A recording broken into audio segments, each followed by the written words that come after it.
Hello everybody, I am Deepika from लर्नो hub, एक ऐसा free learning platform जहां पर आप पढ़ सकते हैं physics, chemistry, maths, biology absolutely for free only at learnohub.com।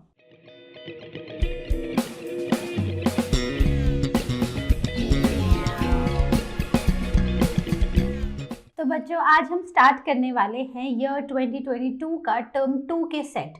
तो टर्म 1, टर्म 2 एंड टर्म 3 सभी सेट्स को हम कवर करने की कोशिश करेंगे इस वीडियो में। तो चलिए शुरू करते हैं अपने क्वेश्चंस के साथ।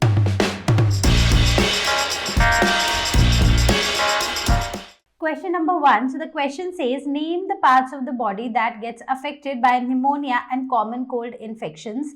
Write the causative agent of two diseases. तो वो कौन से बॉडी पार्ट्स हैं जिनको निमोनिया और कॉमन कोल्ड के इन्फेक्शन हिट करते हैं, और दूसरा उनके कॉजेटिव एजेंट्स क्या है। तो एक चीज़ मैं इस क्वेश्चन को स्टार्ट करने से पहले आपको बता दूं कि ये जो क्वेश्चन है ना, ये exactly with the same disease name ये ऑलरेडी हमारे प्रीवियस ईयर्स में आ चुका है। एंड सेकेंडली, अगर सेम डिजीजेस के नाम से नहीं आया है तो सिर्फ डिजीज चेंज करके सेम ऐसे ही क्वेश्चंस हमारे प्रीवियस ईयर के पेपर्स में आ चुके हैं। तो सबसे पहले कॉमन कोल्ड की बात करते हैं। तो कॉमन कोल्ड को कौन सा बॉडी पार्ट है जो कॉमन कोल्ड से अफेक्टेड होता है? So that is nose and upper respiratory passage, ठीक है, या अपर रेस्पिरेटरी ट्रैक। ओके, और कौन सा वो पॉजिटिव एजेंट है? So that is rhinovirus. Clear? Then coming to pneumonia. So pneumonia affect करता है हमारे लंग्स के एल्वियोलाई को, और इसके दो पॉजिटिव एजेंट हैं, Streptococcus pneumonia and Haemophilus influenza. Okay, so I hope the question is clear. Now the question number 2. So the question is, state the impact of constant mechanical agitation and pumping of air in aeration tank on sewage and during biological treatment. तो हमें ये बताना है कि जो constant mechanical agitation होती है और कॉन्स्टेंटली एयर पंप किया जाता है एरेशन टैंक में, ठीक है, जो सेकेंडरी ट्रीटमेंट होती है वेस्ट वाटर की उसमें, तो उसका क्या इम्पैक्ट होता है। तो देखो, कांस्टेंट मैकेनिकल एजिटेशन से ना, एक तो हमारा जो पूरा अंदर जो भी मटेरियल है, ठीक है, जो वेस्ट वाटर है या जो साथ में हमने माइक्रोब्स डाले हैं, वो एक तो कॉन्टिन्यूसली घूमते रहते हैं और उसी से there is vigorous growth of microbes, ठीक है। तो ये ऑक्सीजन देने से और इनको कॉन्स्टेंटली हिलाने से ये जो मिक्सिंग है ये होती रहती है, और जो माइक्रोब्स है वो कॉन्स्टेंटली ग्रो करते रहते हैं, और इसी से बनते हैं फ्लॉक्स। फ्लॉक्स क्या होते हैं? सो यू रिमेंबर फ्लॉक्स, हमने ऑलमोस्ट हर ईयर में ये क्वेश्चन डिस्कस किया है कि फ्लॉक्स क्या होते हैं। So they are the masses of bacteria along with the fungal filament, so that is flocs, ठीक है। तो वो एक ऐसे मैश लाइक स्ट्रक्चर बना देते हैं टॉप पर। Okay, then the microbes play very important role in very important part of organic waste in sewage, and they reduce the biological oxygen demand of that primary effluent. जो primary treatment के बाद secondary treatment में जो waste water आता है उसे हम primary effluent कहते हैं। तो थ्रू आउट सेकेंडरी ट्रीटमेंट हम इसको प्राइमरी इफ्लुएंट की तरह ही इसको प्राइमरी इफ्लुएंट बोलते हैं, ठीक है। सो ये क्या करते हैं, ये जो माइक्रोब्स होते हैं ना, ये हमारे वेस्ट वाटर में जितना भी ऑर्गेनिक मैटर होता है उसको कंज्यूम कर लेते हैं, और इस तरह इस पानी की बायोलॉजिकल ऑक्सीजन डिमांड को कम करते हैं। क्वेश्चन नंबर 2 और part. So the kettle excreta is important source for producing a domestic fuel. Name the fuel and mention it's components. तो ये जो केटल एक्सक्रीटा होता है ना, इससे हमें एक बहुत इंपॉर्टेंट सोर्स ऑफ एनर्जी मिलता है, एक डोमेस्टिक फ्यूल मिलता है। कौन सा है वो fuel? So that is biogas. और जो मेन कंपोनेंट्स हैं बायोगैस के, so the main components of biogas are methane, ये मेजर कंपोनेंट होता है। Then carbon dioxide, hydrogen gas and hydrogen sulphide are also the components of biogas, ठीक है। B part says write the biological process that is responsible for production of this fuel. तो इस fuel को बनाने के लिए जो बायोलॉजिकल प्रोसेस रिस्पॉन्सिबल है, व्हाट इज दैट? तो ये कब बनती है? ये बनती है जब हम ये ऑलमोस्ट एनारोबिक ट्रीटमेंट होती है, क्योंकि यहाँ पर क्या होता है, यहाँ पर मिथेनो मिथेनोजेंस का यूज होता है, ठीक है। तो ये जो मिथेनोजेंस होते हैं ये एनारोबिक बैक्टीरिया होते हैं। So anaerobic digestion of cellulose in the secondary treatment of waste water leads to the production of fuel, ठीक है। तो सेकेंडरी ट्रीटमेंट स्पेसिफिकली अगर हम बात करें तो वहाँ पर पहले तो एरोबिक ट्रीटमेंट होती है जहाँ पर खूब सारी एयर पंप की जाती है, उसके बाद ये जो ट्रीटेड वेस्ट वाटर होता है उसको हम एनारोबिक डाइजेस्टर्स में भेज देते हैं, जहाँ पर एनारोबिक बैक्टीरिया इस सेलुलोज मटेरियल के ऊपर एक्ट करते हैं और उससे बायोगैस प्रोड्यूस होती है, जिसे हम एक डोमेस्टिक फ्यूल की तरह यूज कर सकते हैं। Now the question number 3. So the question is, give an example of viral biocontrol agent. तो वायरल बायोकंट्रोल एजेंट जो होता है उसके एग्जाम्पल्स बताने हैं। सबसे पहला है बैक्यूलो वायरस, ठीक है। दूसरा है nucleopolyhedro virus. So these are the examples, not दूसरा है but this is only called as nucleopolyhedro virus, ठीक है। So these are the examples of viral biocontrol agents. B part says, why are they considered to be desirable when when an ecologically sensitive area is being treated? तो इन्हें इतना desirable क्यों माना जाता है? क्योंकि ये स्पीशीज स्पेसिफिक होते हैं, they have narrow spectrum insecticidal applications, मतलब ये एक नैरो रेंज की इनकी एक नैरो रेंज होती है और उन्हीं इंसेक्ट्स पे ये एक्ट करते हैं, ठीक है। इनसे प्लांट्स को, एनिमल्स को, मैमल्स को, ह्यूमंस को या वो नॉन टारगेट इंसेक्ट्स को कोई फर्क नहीं पड़ता है, तो इसीलिए इनको सबसे ज़्यादा डिजायरेबल माना जाता है। Now question number 4 says that what is the importance of female anopheles mosquito in the life of malarial parasite plasmodium? तो जो फीमेल अनोफ्लीज मस्कीटो है उसकी क्या इंपॉर्टेंस है in the life of malarial parasite Plasmodium? इसके जो लाइफ है Plasmodium की उसमें फीमेल अनोफ्लीज की क्या इंपॉर्टेंस है? तो हमें पता है कि ये मलेरिया कॉज करता है, राइट। मलेरिया का जो जर्म है उसको फैलाता है।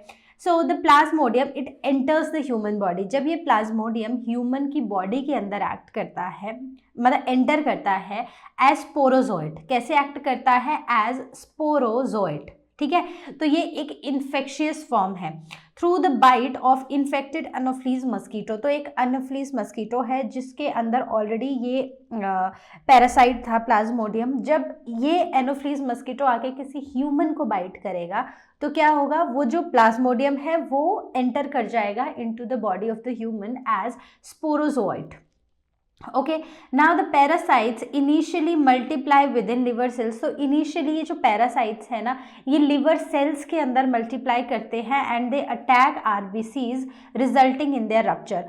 तो ये क्या करते हैं? ये जाते हैं लिवर सेल्स में मल्टीप्लाई करते हैं, वहाँ पर आरबीसीज को अटैक करते हैं और उनकी लाइसिस कर देते हैं। Now the rupture of RBCs, जब आरबीसीज रप्चर होती है ना तो एक टॉक्सिक सब्सटेंस निकलता है दैट इज हीमोजोइन। ये जो हीमोजोइन होता है it is responsible for chills and high fever, जो हर 3-4 दिन में आता है एक मलेरिया के पेशेंट को। सो कौन रिस्पॉन्सिबल है, कौन सा टॉक्सिक सब्सटेंस रिस्पॉन्सिबल है? So that is hemozoin. Okay, so when the female anopheles mosquito bites an infected person again, so the parasite, अब ब्लड से वो पैरासाइट, जैसे ही एक नया एनोफ्लीज मस्कीटो आया उसने बाइट किया तो वो ब्लड से पैरासाइट, वो ब्लड सक करेगा और ब्लड में पैरासाइट होगा और वो फिर से कहाँ पर चला जाएगा?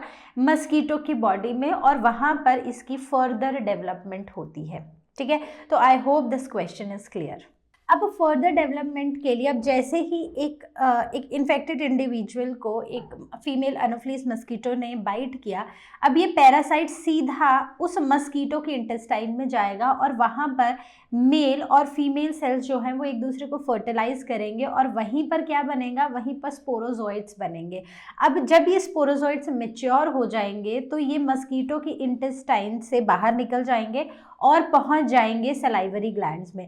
अब जब वो सलाइवरी ग्लैंड्स में पहुंच गए हैं, ठीक है, तो अब वो वेट करेगा एक हेल्दी पर्सन को बाइट करने को। जैसे ही एक हेल्दी पर्सन को वो बाइट करेगा, ये जो इन्फेक्शन है ये फिर से शुरू हो जाएगा वो एक हेल्दी इंडिविजुअल में, right. So this is the importance of female Anopheles mosquito in spreading malarial parasite, ठीक है। तो बेसिकली मलेरिया का जो पैरासाइट है वो जब मस्कीटो के अंदर एंटर करता है तो वहाँ पर उसके इंटेस्टाइन में जाकर उसके जो सेल्स हैं वो फर्टिलाइज हो जाते हैं, मेल और फीमेल सेल्स फर्टिलाइज हो जाते हैं, जिससे स्पोरोजोइट बनते हैं। अब ये स्पोरोजोइट मेच्योर होने पर माइग्रेट कर जाते हैं टू सलाइवरी ग्लैंड्स, और जब वो एक हेल्दी इंडिविजुअल को बाइट करते हैं तो फिर से सेम मलेरिया जो है वो एक हेल्दी इंडिविजुअल को दे देते हैं। Question number 5. So the question is, study the graph given below showing the population growth curves A and B, right, respectively. Answer the questions. Now, what is the carrying capacity in respect to curve B indicative of? ठीक है, तो ये जो curve B है ना, ये क्या बता रहा है, कैरिंग कैपेसिटी के बारे में क्या बता रहा है, ठीक है। तो इसके अकॉर्डिंग बेसिकली कैरिंग कैपेसिटी होती क्या है। सो कैरिंग कैपेसिटी वो एक कैपेसिटी होती है एक हैबिटेट की जिसमें वो मैक्सिमम नंबर ऑफ इंडिविजुअल्स को सपोर्ट कर सकता है, ठीक है। तो अगर हम इसको देखें ए वाला, तो ये जे शेप्ड कर्व है, ठीक है। इसमें है कि अनलिमिटेड रिसोर्सेज हैं, कितने भी नंबर ऑफ ऑर्गेनिज्म आ जाए वो बढ़ते ही जाएंगे, ठीक है। ये एक एस शेप्ड कर्व है। According to this S shaped curve the carrying capacity is the maximum possible number of organisms a habitat can accommodate, ठीक है। So I hope this is clear. Question number 5, B part, mention the action of possible natural forces that could have lead to curve B. तो जो curve B है उसके ऊपर कौन सी natural forces act की होंगी वो बताना है। एक तो देयर आर लिमिटेड रिसोर्सेज, तो वहाँ पर एक कंपटीशन ज़रूर रहा होगा, है ना। तो जो इंडिविजुअल्स, अब कंपटीशन है तो जो इंडिविजुअल्स खुद को उस चेंजिंग एनवायरनमेंट में या उन रिसोर्सेज में फिट कर पाए होंगे सिर्फ वही सिलेक्ट हुए होंगे। तो वहाँ पर क्या हुई होगी, वहाँ पर नेचुरल सिलेक्शन भी हुई होगी। Now the question number 6. So question number 6 is, so this is basically term 2, right? Okay, so the histogram given below representing the data of annual shark harvest in Great Barrier Reef or the coral reef located on the east coast of Queensland, Australia. Study the histogram and answer the questions that follows. So the A part is write the interpretation of the given data. तो ये जो data है ना, ये जो हमें यहाँ पर दिया गया है, इससे आपको क्या पता चल रहा है। तो देखो एक चीज़ जो बहुत क्लियर है, सो यहाँ पर हमें बता रहे कैच, यहाँ पर कितनी फिशेस कैच की हैं पर टन, ठीक है, टन में है ये जो वैल्यूज़ हैं ये टन्स में है। तो हम एक चीज़ जो ऑब्जर्व कर रहे हैं कि ये जो ना ग्राफ है ना ये बढ़ता जा रहा है। फ्रॉम 1992 से 2003 तक जो शार्क हार्वेस्ट है ना वो बढ़ा है, ठीक है।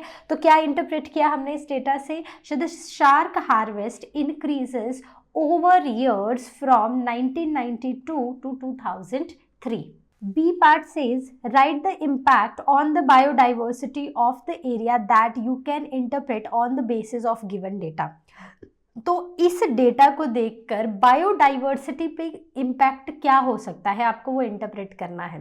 तो अगर आप इस पूरे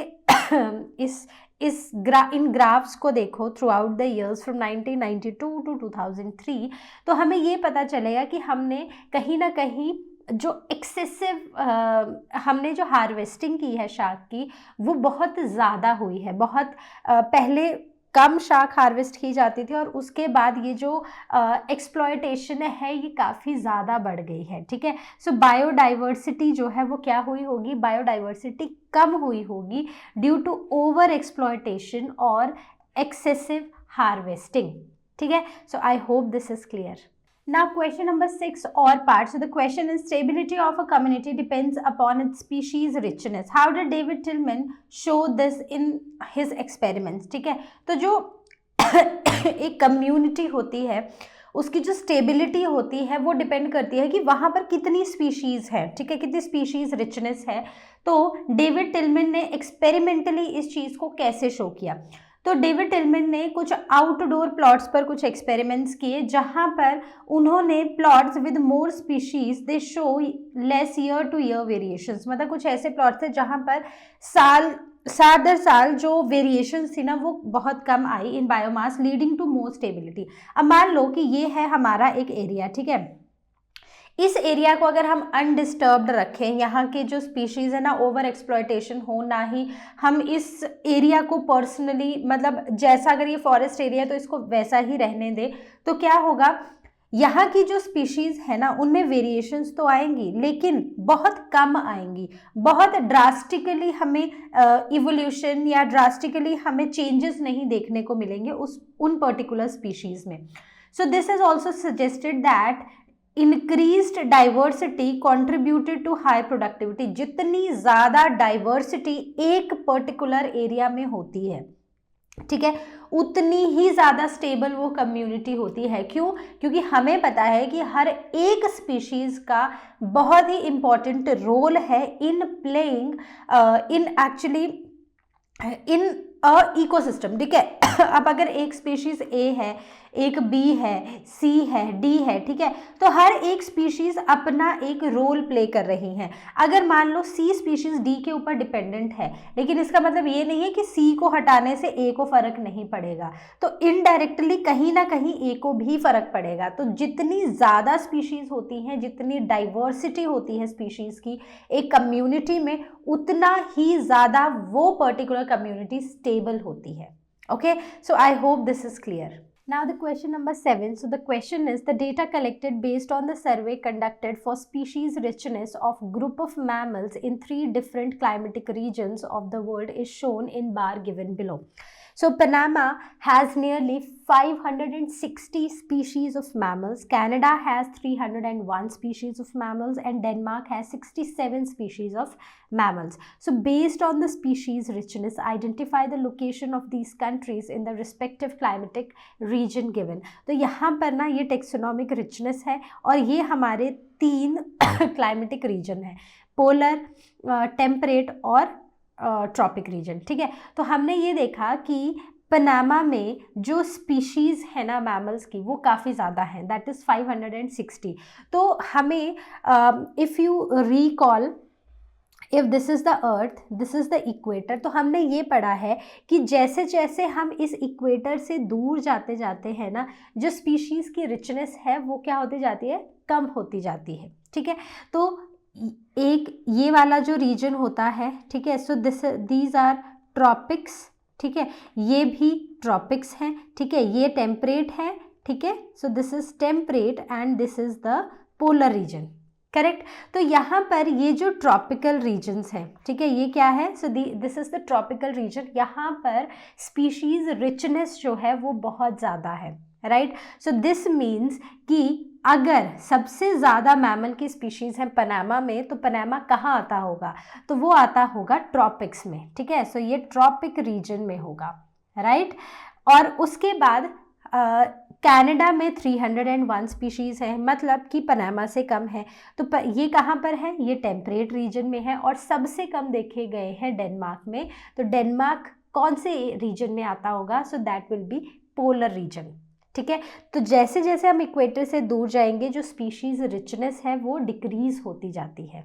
now question number 7. So the question is, plants and animals do not have a uniform diversity in the world. तो जो प्लांट्स और एनिमल्स है उनकी डाइवर्सिटी अगर हम थ्रू आउट द वर्ल्ड देखें तो वो यूनिफॉर्म नहीं है। So write the term given to this pattern diversity and Y. तो इस पैटर्न को, ये जो डाइवर्सिटी है कि कहीं पर प्लांट्स एनिमल्स कम है, कहीं पर ज़्यादा है, ठीक है, तो उसको हम क्या बोलते हैं, so we give it a term as a latitudinal gradient, ठीक है। तो जो स्पीशीज़ डाइवर्सिटी है, अगर हम ये अर्थ मान लेते हैं, ठीक है, तो ये अगर हमारा इक्वेटर है, तो जैसे जैसे हम इक्वेटर से दूर जाएंगे, पोल्स की तरफ जाएंगे, वैसे वैसे स्पीशीज़ की डाइवर्सिटी कम होती जाएगी, ठीक है। So this is due to the different climatic conditions present at different places of the world. तो ये किसकी वजह से है, ये है कि थ्रू आउट द वर्ल्ड जो क्लाइमेटिक कंडीशंस है ना वो अलग अलग हैं, एक जैसी क्लाइमेटिक कंडीशंस नहीं है, okay. So this is the reason, right. So I hope the question is clear. Question number 8. So the question is, biodiversification of life started to occur almost 3 billion years ago. जो life की बायोडाइवर्सिफिकेशन थी वो आज से almost 3 million साल पहले शुरू हुई थी। Since then, new species have been evolving and then disappearing in masses of earth. ठीक है, तो तब से नई स्पीशीज इवॉल्व हुई हैं और कुछ जो हैं वो डिसअपेयर भी हुई हैं। तो अब कुछ क्वेश्चंस हैं जिनके आंसर्स हमें देने हैं। सबसे पहले, how many episodes of mass extinction of species has already taken place and which is in progress in the current era. ठीक है, तो इतने मास एक्सटिंक्शन के कितने एपिसोड्स आज तक हो चुके हैं। तो अगर हम इस मास एक्सटिंक्शन की बात करें तो ये ऑलमोस्ट 5 मास एक्सटिंक्शंस हो चुके हैं आज तक, और अब जो चल रहा है ड्यू टू ह्यूमन्स इंटरफेरेंस, ठीक है, ह्यूमन का बहुत ज़्यादा एक्टिविटीज़ की वजह से या ओवर एक्सप्लॉयटेशन की वजह से, so this is the 6th mass extinction and this is said to be the at the most fastest rate of mass extinction। ठीक है, तो पहले जो 5 थे मास एक्सटिंक्शंस हुए थे, लेकिन इतने जो उनका रेट था, ठीक है, जो स्पीड थी एक्सटिंक्शन की, वो इतनी नहीं थी जितनी अब की है, 6th मास एक्सटिंक्शन की है। Now the B part says, how is the current episode of progress different from the previous episodes and why, explain. तो एक तरह से इसका आंसर मैं आपको एक्सप्लेन कर ही चुकी हूँ कि जो अभी 6th मास एक्सटिंक्शन चल रहा है ये 100 to 1000 टाइम्स फास्टर है ड्यू टू ह्यूमन एक्टिविटीज, जैसे कि industrialisation, loss of habitat, over exploitation and land reforms की वजह से। So this is very different, this 6th mass extinction is very different from the previous 5 mass extinctions, क्योंकि ये किसकी वजह से है, human activities की वजह से। Okay, now the question number 9, so the question is name 2 naturally occurring sources, one that transfers pathogenic genes into the plant cell and one that transfers into the animal cells respectively for their benefit. So write how have these naturally occurring sources been used for the benefit of human race by the biotechnologists। ठीक है, तो अब जो naturally occurring sources है ना, हमें वो बताने हैं, वो नेचुरली अकरिंग सोर्सेज जिससे कि हम एक प्लांट के अंदर जीन्स को ट्रांसफर कर सकते हैं या फिर और एक एनिमल के अंदर, ठीक है, for their own benefit. Okay, तो सबसे पहले है, अगर हम प्लांट की बात करते हैं तो प्लांट के अंदर agrobacterium tumefaciens, right, so this transfers the pathogenic genes into the plant. So Ti plasmid जो होता है उसको पहले डिसआर्म किया जाता है। Ti stands for tumour inducing plasmid, ठीक है, तो इसको पहले डिसआर्म किया जाता है और इसको यूज किया जाता है as a vector to introduce the gene of interest into different plants. दूसरा, अगर हम एनिमल्स की बात करते हैं तो एनिमल्स के केस में रेट्रोवायरस, तो वायरसेस को यूजुअली हार्मफुली माना जाता है, तो इनको भी पहले डिसआर्म किया जाता है और इनकी हेल्प से जीन्स को ट्रांसफ़र किया जाता है into the mammal host cell या फिर एनिमल होस्ट सेल के अंदर। Okay, so I hope this question is also clear to everyone. Now the question number 10, so the question is enumerate the main sources of biofertilizers giving one example of each। तो main sources हमें बताने हैं biofertilizers के, ठीक है, तो main sources जो हैं वो हैं बैक्टीरिया, फंजाई और साइनोबैक्टीरिया, ठीक है, तो बैक्टीरिया का एग्जाम्पल है राइजोबियम या एजोस्पाइरिलियम या एजोटोबैक्टर, फंजाई है माइकोराइजा या फिर ग्लोमिस, साइनोबैक्टीरिया है एनाबेना, नॉस्टॉक या oscillatoria, right. So these are the main sources of biofertilisers along with their one example. तो मैंने आपको 2 या 3 दे दिए हैं, तो जो भी आपको याद रहता है आप उसको लिख सकते हो। Now the question number 11, so the question is explain giving reason the action plan followed by organic farmers that support their key belief biodiversity furthers health of the croplands। ठीक है, तो हमें बताना है कि हमें एक रीजन देते हुए we have to explain the action plan that is followed by organic farmers, और उनका ये मानना है कि जितनी ज़्यादा बायोडाइवर्सिटी होगी उतनी हमारी क्रॉप लैंड जो है वो हेल्दी होगी, राइट। सो ऑर्गेनिक सब्सटेंसेज जो फार्मर्स होते हैं ना, जो ऑर्गेनिक फार्मर्स होते हैं वो केमिकल्स का यूज़ नहीं करते हैं, वो यूज़ करते हैं कुछ ऑर्गेनिक फार्मर्स, ठीक है। सो organic substances do not eradicate paste. अब ये जो सब्सटेंसेज यूज़ कर रहे हैं फार्मर्स, ये पेस्ट को if you can say the species, ठीक है, वो स्पीशीज़ को ख़त्म नहीं करते हैं बट वो उसको कंट्रोल में रखते हैं, एक मैनेजेबल लेवल में रखते हैं, जिससे कि पेस्ट, क्योंकि अब वही बात है कि हर एक स्पीशीज का, हर एक इंडिविजुअल का इस इकोसिस्टम में कोई इंपॉर्टेंट रोल है, ठीक है। तो हमारा पर्पस किसी को हटाना नहीं है, किसी स्पीशीज को, बट हमारा पर्पस ये होना चाहिए कि उसको एक कंट्रोल के लेवल में रखो, ठीक है, मैनेजेबल लेवल में रखो। So pest also serve as food for some other beneficial predators और parasites, right. So if the pest they are completely removed from these from this ecosystem, तो ये जो predators हैं या parasites हैं, इनको एक major damage होगा, ठीक है, तो ये भी सफ़र करेंगे। so more the species more sustainable is our ecosystem। तो वही बात आ गई ना कि जितनी ज़्यादा species उतना ही ज़्यादा sustainable होगा हमारा ecosystem, उतना ही ज़्यादा stable होगा हमारा ecosystem। now the question number 12, so first is select the role of selectable marker in rDNA technology। तो recombinant DNA टेक्नोलॉजी में selectable marker का क्या रोल है? तो बहुत ही सिंपल है, बहुत बार ये क्वेश्चन पूछा गया है। सो सिलेक्टेबल मार्कर जो है वो आइडेंटिफाई करने में हेल्प करते हैं ट्रांसफॉर्मेंट्स की फ्रॉम नॉन ट्रांसफॉर्मेंट्स, ठीक है। तो जो ट्रांसफॉर्म्ड ऑर्गेनिजम्स हैं उनको आइडेंटिफाई करने की हेल्प करते हैं, ठीक है, या फिर रिकॉम्बिनेंट्स को, यू कैन से रिकॉम्बिनेंट्स को नॉन रिकॉम्बिनेंट्स से सेपरेट करने में हेल्प करते हैं, ठीक है, आइडेंटिफाई करने में हेल्प करते हैं रिकॉम्बिनेंट्स को।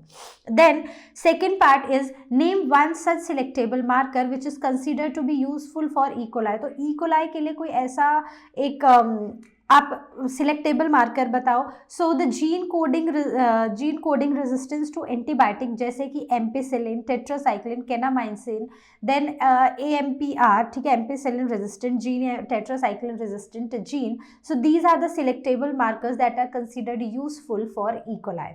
C part says give one reason why it is considered to be useful selectable marker। तो एक रीज़न बताना है कि ये जो सिलेक्टेबल मार्कर है इसको इतना यूजफुल क्यों माना जाता है। तो अगर हम नॉर्मल इकोलाई की बात करें ना, तो जो नॉर्मल इकोलाई है ना वो इन पर्टिकुलर सिलेक्टेबल मार्कर्स के अगेंस्ट रेजिस्टेंट नहीं है, right. So they do not carry any resistance against any of these antibiotics. So अगर हम सिलेक्टेबल मार्कर्स का यूज़ करते हैं, so they help to identify and select the non transformants, select the transformants from non transformants. Okay, so I hope the question is clear. इसी के और part में question पूछा गया था and the question was what are plasmids. So plasmids होते क्या हैं and how are they different from cloning vectors. तो क्लोनिंग वेक्टर्स से डिफरेंट कैसे होते हैं। Give one example each of a viral and bacterial cloning vector. तो हमें बताना है कि how they are different from cloning vectors. तो क्लोनिंग वेक्टर्स से वो अलग कैसे है, और एक एग्जाम्पल बताना है वायरल या बैक्टीरियल क्लोनिंग वेक्टर्स का। तो सबसे पहले है प्लाज्मिड्स। तो प्लाज्मिड क्या होता है। प्लाज्मिड एक extra chromosomal self replicating double stranded DNA molecule होता है। मतलब एक ऐसा एक्स्ट्रा क्रोमोसोम होता है जो कि सेल्फ रेप्लिकेट करता है और डबल स्ट्रैंडेड होता है, ठीक है, और सर्कुलर फॉर्म में होता है, इस तरह होता है, ठीक है, डबल स्ट्रैंडेड सर्कुलर, ठीक है। It is generally found in the bacterial cells. Now how are they different from the cloning vectors. तो अगर हम प्लाज्मिड्स की बात करें तो ये सर्कुलर एक्स्ट्रा क्रोमोसोमल DNA हमें देखने को मिलता है बैक्टीरिया में। वहीं पर जो क्लोनिंग वेक्टर्स है ना, these are basically the vehicles, ठीक है, ये वो व्हीकल्स होते हैं which carry the foreign DNA to the another cell. एक सेल से दूसरे सेल में अगर हमें कोई DNA को भेजना है तो उसको भेजने का काम, उसके कैरियर का काम करते हैं ये क्लोनिंग वेक्टर्स, ठीक है। एक एग्जाम्पल बताना है वायरल और बैक्टीरियल क्लोनिंग वेक्टर का। तो वायरल क्लोनिंग वेक्टर जो है दैट इज बैक्टीरियोफाज और बैक्टीरियल क्लोनिंग वेक्टर है E coli. Question number 13A part. So the question is identify the species of the corn borer that was most successfully controlled by BT corn plant. Give appropriate reason for your inference. तो ये देखो, ये हमारा एक chart है, यहाँ पर graph है, इसमें की for species of corn borer. तो ये कॉर्न बोरर की स्पीशीज के लिए की है, ठीक है। अब यहाँ पर ये बीटी क्रॉप है, ये नॉन बीटी क्रॉप्स है, और ये है percentage of leaf area damaged. अब हमें वो स्पीशीज़ बतानी है कॉर्न बोरर की जिसको जब बीटी जीन हमने इंट्रोड्यूस किया है तो जो स्पीशीज़ है कॉर्न बोरर की वो सक्सेसफुली कंट्रोल हुई है, सबसे ज़्यादा सक्सेसफुली। तो यहाँ पर हम देखें तो ए जो थी ना नॉन बीटी क्रॉप में, उसमें लीफ एरिया डैमेज जो हुआ था वो बहुत ज़्यादा था। तो बेसिकली यहाँ पर ये वाला ए जो कॉर्न बोरर है इसने काफ़ी ज़्यादा स्पीशीज़ को डैमेज किया था, लेकिन जब हमने इसमें बीटी जीन को इंट्रोड्यूस किया तो यही डैमेज जो है वो काफ़ी हद तक कंट्रोल हो गया। ठीक है, so this means species A will be the answer because the leaf area damaged bye species A in BT corn is the least. Okay, now यहाँ पर हमने क्या किया है, यहाँ पर हमने क्राई जीन को इंट्रोड्यूस किया है जिससे कि इस पर्टिकुलर इंसेक्ट के अगेंस्ट हमें रेजिस्टेंस मिली है। Question number 13b part, identify the species of corn borer which shows least impact of toxin produced by BT gene. तो हमें वो स्पीशीज बतानी है कॉर्न बोरर की जो हमें लीस्ट इम्पैक्ट बताती है टॉक्सिन का जो कि बीटी जीन प्रोड्यूस करती है। ठीक है, तो देखो अब फिर से this is A species, this is B, this is C. ठीक है, सो ए बी एंड सी। तो यहाँ पर लीस्ट इम्पैक्ट किस पे हुआ है, तो लीस्ट इम्पैक्ट अगर हम यहाँ पर देखें तो ये थी हमारी बी स्पीशीज़। ठीक है, तो यहाँ पर ये भी बी स्पीशीज़ है। तो यहाँ पर अगर हम नॉन बीटी क्रॉप और बीटी क्रॉप में देखें तो बी वाले में जो लीफ एरिया जो डैमेज हुआ था ना वो मोर और लेस इक्वल ही है, बहुत ही कम फर्क हमें देखने को मिला है। So this means species B shows the less impact of BT gene. तो बीटी जीन का बहुत ही कम इम्पैक्ट हुआ है स्पीशीज बी में, क्योंकि the damage rate in non BT crop and BT crop is almost equal. Okay, now C part, what would you advise as a scientist to the farmers for growing a particular BT corn variety in area which is infested by species B of the corn borer? ठीक है, तो हमें बता रहे हैं कि as a scientist आप farmers को क्या बताओगे उस एरिया के लिए जहां पर स्पीशीज बी जो है ना वहां पर स्पीशीज बी में कॉर्न बोरर का बड़ा सारा इन्फेक्शन है। तो देखो हर एक डिफरेंट जो प्लांट स्पीशीज होती है ना, जब हम उनको सेम फील्ड में कल्टीवेट करते हैं तो हमें उनमें क्या करना पड़ेगा, एक तो हमें एक डेफिनेट डिस्टेंस बना के रखना पड़ेगा उन स्पीशीज़ के अंदर, और दूसरा क्रॉप रोटेशन करनी पड़ेगी ताकि यहाँ पर जो सॉइल की फर्टिलिटी है वो बनी रहे। Now all allow farmers to turn agricultural outputs into natural pesticides and do not affect the health of plants as well as humans। तो एक तो यहाँ पर क्रॉप्स के बीच में अलग डिस्टेंस बना के रखें, दूसरा क्रॉप रोटेशन करें, और तीसरा वो जो फार्मर्स हैं उनको ये बोला जाए कि जो भी एग्रीकल्चरल आउटपुट्स हैं, ठीक है, कई बार जो वेस्ट होता है, हर क्रॉप उगाई है हर चीज़ तो हम यूज़ नहीं करेंगे, ठीक है, कुछ ही पार्ट जो है उसमें से वो एज अ फूड हम यूज़ करते हैं, तो उसी को हम नेचुरल पेस्टिसाइड में कन्वर्ट करें। ठीक है, so that could also be an healthy alternative. Question number 13d part, so the question is name one BT gene that encodes protein in corn plants to control corn borer. तो एक किसी BT gene का नाम बताना है, so that is cry gene, cry 1AB। ठीक है, ये एक बीटी जीन है जो एनकोड करता है प्रोटीन को in corn plants to control corn borer infection. Question number 13, or part says a gene was identified in a fungus by a research worker in lab which was considered to be of great importance in the field of agriculture. As a biotechnology student, write the steps that you would suggest to isolate the gene of interest for fungus। तो अब क्या करना है, हमें उस gene को fungus से बाहर निकालना है। तो बेसिकली हम जीन आइसोलेशन ही कर रहे हैं। ठीक है, तो उसमें हम क्या करेंगे, पहले तो जो जीन है ना उसको हमने आइडेंटिफाई कर लिया ना। द डीएनए जो है, अब ये हमारा सेल है, सेल के अंदर न्यूक्लियस है और न्यूक्लियस के अंदर वो डीएनए है। ठीक है, now the cell needs to be broken to release the DNA along with other macromolecules like RNA, protein. ठीक है, so this is done by treatment with chitinase. तो सबसे पहले सेल को ब्रेक करना पड़ेगा। सेल को ब्रेक करेंगे तो अब डीएनए तो निकलेगा, डीएनए के साथ और भी बहुत कुछ निकलेगा। तो आरएनए को हम रिमूव कर देंगे राइबोन्यूक्लियस से, प्रोटीन को रिमूव कर देंगे प्रोटीएजेस से, प्योर डीएनए को प्रेसिपिटेट कर देंगे after addition of the chilled ethanol. ठीक है, तो मतलब कि जो जो भी हमारे पास वहाँ पर एक्स्ट्रा चीज़ें हैं उनको हम किसी ना किसी एंजाइम से डिग्रेड कर देंगे, और फाइनली जब प्योर डीएनए को प्रेसिपिटेट आउट करेंगे तो वहाँ पर हम चिल्ड इथेनॉल डाल देंगे, और अब जो हमें डीएनए दिखाई देगा वो हमें ऐसे फाइन थ्रेड्स की तरह दिखाई देगा, मतलब हमें ऐसा लगेगा कि हमने कुछ फाइन थ्रेड्स जो हैं वो कलेक्ट किए हैं। So now cut the DNA with the particular restriction enzyme. अब हम पर्टिकुलर रिस्ट्रिक्शन एंजाइम का यूज करके उस डीएनए को कट करेंगे और उसको जेल इलेक्ट्रोफोरेसिस पे रन करेंगे। Okay, now the second is how will you amplify this gene for further experimentation and research. अब हमने जेल इलेक्ट्रोफोरेसिस पे डीएनए को निकाल लिया, ठीक है, डीएनए फ्रेगमेंट आ गया। अब हम इसको एम्पलीफाई कैसे करेंगे, तो हमें पता है एम्पलीफिकेशन का एक बेस्ट टूल जो है that is PCR, polymerase chain reaction, जिसमें ये 3 रिएक्शंस होते हैं। सबसे पहले डीनेचुरेशन होता है, ठीक है, जो डबल स्ट्रैंडेड डीएनए उसको हम डीनेचर करेंगे, उससे हमें सिंगल स्ट्रैंडेड डीएनए मिलेगा, ठीक है। फिर वहाँ पर हम प्राइमर्स अनील कर देंगे। प्राइमर की अनीलिंग के बाद अब थर्ड स्टेप में हम डालेंगे टैग पॉलीमरेज, जो कि एक डीएनए पॉलीमरेज है, और वहाँ पर डीऑक्सी न्यूक्लियोटाइड्स भी डाल देंगे। तो इससे अब ये प्राइमर जो है ये एक्सटेंड करना शुरू कर देगा, अब ये डीएनए का फ्रैगमेंट बनाना शुरू कर देगा। तो इसी तरह बहुत सारी साइकिल्स के बाद हमें बहुत सारे DNA of interest, gene of interest मिल जाएंगे, ठीक है।